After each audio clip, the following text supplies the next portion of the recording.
Perkenalkan, nama saya Tegar Febrianto dengan NIM 219401799 dari Prodi Ilmu Pemerintahan Universitas Amikom, Yogyakarta.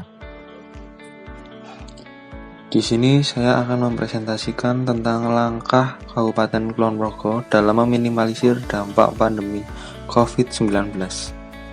Pneumonia coronavirus disease 2019 atau COVID-19 adalah penyakit peradangan paru-paru yang disebabkan oleh Severe Acute Respiratory Syndrome Coronavirus atau SARS-CoV-2. Gejala klinis yang muncul beragam, mulai dari gejala flu biasa, batuk, pilek, nyeri mulai dari tenggorokan, nyeri otot dan kepala, sampai berkomplikasi pneumonia dan sepsis. Penularan COVID-19 ialah melalui kontak dengan droplet saluran napas penderita. Droplet merupakan partikel kecil dari mulut penderita yang mengandung kuman penyakit yang dihasilkan saat batuk, bersin, atau berbicara. Droplet dapat melewati sampai jarak tertentu 1 meter lebih. Droplet biasanya menempel di pakaian atau benda di sekitar penderita pada saat batuk atau bersin.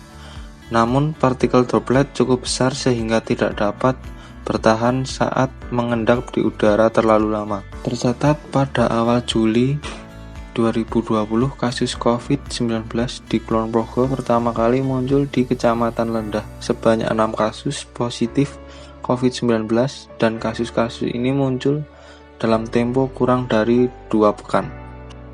Dampak bagi kesehatan. Virus COVID-19 menyerang sistem pernafasan dan dapat menginfeksi siapa saja. Menurunnya tingkat kesehatan karena banyak terpapar COVID-19 dan banyak masyarakat merasa stres karena khawatir dan takut tertular COVID-19, sehingga membuat imun menurun, menyebabkan gangguan pada pernapasan, pneumonia akut sampai ke kematian. Dampak COVID-19 di bidang pendidikan. Pemerintah meliburkan berbagai tingkat jenjang pendidikan mulai dari TK, SD, SMP, SMA hingga perguruan tinggi dan tanpa batas waktu yang ditentukan. Pembelajaran secara online ini, akses informasinya terkendala oleh sinyal yang menyebabkan lambatnya dalam mengakses informasi. Dampak COVID-19 di bidang ekonomi. Melemahnya daya beli masyarakat, tingkat kemiskinan kembali meningkat, terjadi PHK, terjadi PMI Manufacturing Indonesia, penurunan impor, peningkatan harga atau inflasi. Semua negara di dunia merasakan dampak COVID-19 di bidang ekonomi ini. Contohnya di Kabupaten Kulon Progo sendiri adalah penurunan sektor penyedia makanan atau minuman, jasa, keuangan, asuransi, akomodasi, dan pariwisata. Karena banyak usaha perhotelan dan pariwisata yang omsetnya turun drastis hingga lumpuh, tak ada tamu. Dampak lain yaitu terhambatnya proyek-proyek pembangunan bandara, YIA, jalur kereta api Kedungdang hingga Bandara YIA, jalan tol Cilacap YIA, Yogyakarta, Solo, dan rest area Samudra Raksa. Pencegahan COVID-19 yaitu: pertama, selalu menggunakan masker di ruang publik. Kedua, menjaga jarak minimal 1 meter. Ketiga, mencuci tangan secara rutin. Yang keempat, jangan keluar rumah jika tidak enak badan. Di Kabupaten Kulon Progo sendiri, pencegahan COVID-19 dilakukan banyak kegiatan seperti penyemprotan massal dan razia masker di setiap daerah, pusat keramaian, fasilitas umum, dan jalan umum.